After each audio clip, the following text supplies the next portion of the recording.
ലോകത്ത് തെരുവ് നായ്ക്കൾ ഇല്ലാത്ത രാജ്യങ്ങളുണ്ട്. നെതർലൻഡ്സൊക്കെ ഒരു ഉദാഹരണം മാത്രമാണ്. നമുക്ക് എന്തൊക്കെ ചെയ്യാൻ പറ്റും? ആദ്യം ചെയ്യേണ്ടത് പ്രധാന ടൂറിസ്റ്റ് കേന്ദ്രങ്ങളെങ്കിലും സീറോ സ്ട്രേ ഡോഗ് സോൺസായി പ്രഖ്യാപിക്കുക എന്നതാണ്. ഇവിടെയുള്ള നായ്ക്കളെ മുഴുവൻ പിടികൂടി സർക്കാർ ചെലവിൽ നിർമ്മിക്കുന്ന വൻകിട ഷെൽട്ടറുകളിലേക്ക് മാറ്റണം. ടൂറിസം സെസ്സിൽ നിന്ന് ഇതിനുള്ള പണം കണ്ടെത്തണം. തെരുവിൽ വേസ്റ്റ് ഇടുന്നവർക്കെതിരെ കർശന നടപടി വേണം, പ്രത്യേകിച്ച് അറവുശാലകൾക്കെതിരെ. അവർക്ക് ലൈസൻസ് കൊടുക്കുമ്പോൾ തന്നെ വേസ്റ്റ് സംസ്കരണ സംവിധാനം ഉണ്ടെന്ന് ഉറപ്പാക്കണം. തെരുവ് നായകളില്ലാത്ത ലോകത്തിലെ ആദ്യത്തെ രാജ്യമാണ് നെതർലാൻഡ്സ്. ഈ നേട്ടം അവർ കൈവരിച്ചത് പ്രധാനമായും 4 കാര്യങ്ങളിലൂടെയാണ്. CNVR collect, neuter, vaccinate and return. തെരുവ് നായ്ക്കളെ പിടികൂടി വന്ധ്യീകരിക്കുകയും വാക്സിൻ നൽകുകയും ചെയ്യുന്ന രീതിയാണ് ഈ CNVR എന്ന് പറയുന്നത്. കടകളിൽ നിന്ന് പുതിയ പട്ടിക്കുട്ടികൾ വാങ്ങുന്നവർക്ക് ഉയർന്ന നികുതി ഏർപ്പെടുത്തി. ഇതോടെ ആളുകൾ പണം ലാഭിക്കാൻ തെരുവ് നായ്ക്കളെ ദത്തെടുക്കാൻ തുടങ്ങി.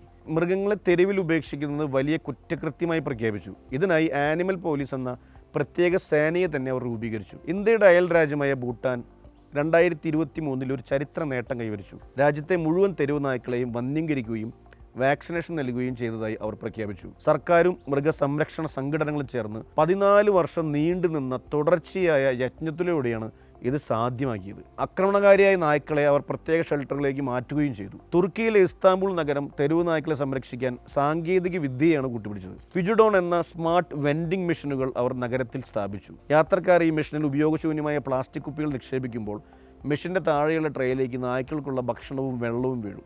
ഇതിലൂടെ പ്ലാസ്റ്റിക് മാലിന്യ സംസ്കരണവും തെരുവ് നായ്ക്കൾക്ക് ഭക്ഷണം നൽകുന്നതും ഒരുമിച്ച് നടന്നു. സിംഗപ്പൂരിൽ നായ്ക്കളെ വളർത്തുന്നതിന് കർശനമായ ലൈസൻസിംഗ് സമ്പ്രദായമുണ്ട്. തെരുവ് നായ്ക്കളെ പിടികൂടി ഷെൽട്ടറിലേക്ക് മാറ്റുമ്പോൾ അവിടെ വെച്ച് വന്ധ്യീകരിച്ച ശേഷം ദത്തെടുക്കാൻ ശ്രമിക്കുകയും ചെയ്യുന്നു. ആക്രമണകാരികളല്ലാത്തവയെ മാത്രമേ തിരികെ വിടാറുള്ളൂ.